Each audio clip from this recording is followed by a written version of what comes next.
Hello बच्चों, let's read this question. The question says, let R be any relation x, y such that y is equals to x plus 1 and y belongs to 0, 1, 2, 3, 4, 5 represent R by an arrow diagram. So हमें R जो relation given है उसे arrow diagram से represent करना है. तो सबसे पहले इस क्वेश्चन को सॉल्व करने के लिए हम इसका की कंसेप्ट डिस्कस कर लेते हैं. तो यहाँ पे हमारे पास अगर दो सेट्स गिवन है A and B, two non empty sets given है, non empty sets, then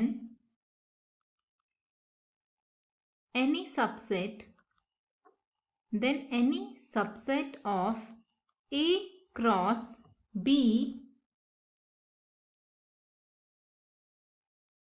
is called relation. Any subset of A cross B is called relation from A to B. A से B के बीच में relation कहलाएगा.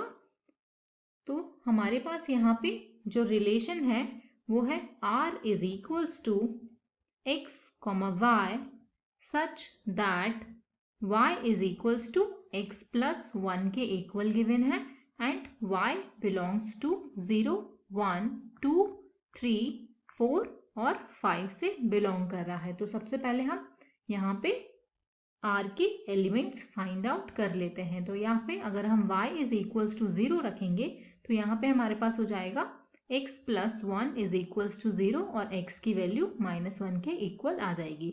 y is equals to 1 रखेंगे तो x plus 1 is equals to 1, तो x की value हमारे पास 0 के इक्वल आ जाएगी. अगर y इज इक्वल्स टू 2 रखेंगे तो x plus 1 is equals to 2 होगा और x की वैल्यू हमारे पास 1 के इक्वल आ जाएगी. अब y इज इक्वल्स टू 3 रखेंगे तो x plus 1 is equals to 3 हो जाएगा, तो x की वैल्यू यहाँ से हमारे पास 2 के इक्वल आ जाएगी. अब हम नेक्स्ट में y इज इक्वल्स टू 4 रख लेते हैं तो x plus 1 is equals to 4 हुआ और x की वैल्यू हमारे पास 3 के इक्वल आ गई. अब y इज इक्वल्स टू 5 रख लेंगे तो यहाँ से x plus 1 is equals to 5 हो जाएगा और x की वैल्यू हमारे पास 4 के इक्वल आ जाएगी. तो यहाँ पे हमारे पास जो एलिमेंट्स आए हैं, एलिमेंट्स ऑफ R, सबसे पहले हम उनको लिख लेंगे. तो एलिमेंट्स ऑफ R, एलिमेंट्स जो R के होंगे उनको लिख लेते हैं. ये हमारे पास हो गए -1, 0, 0, 1, 1, 2, 2, 3, 3, 4, 4 और 5. ये हमारे पास यहाँ पे R के एलिमेंट्स हो गए. अब हमें एरो डायग्राम से शो करना है R के एलिमेंट्स. R के एलिमेंट्स को हम यहाँ पर एरो डायग्राम से शो कर लेंगे.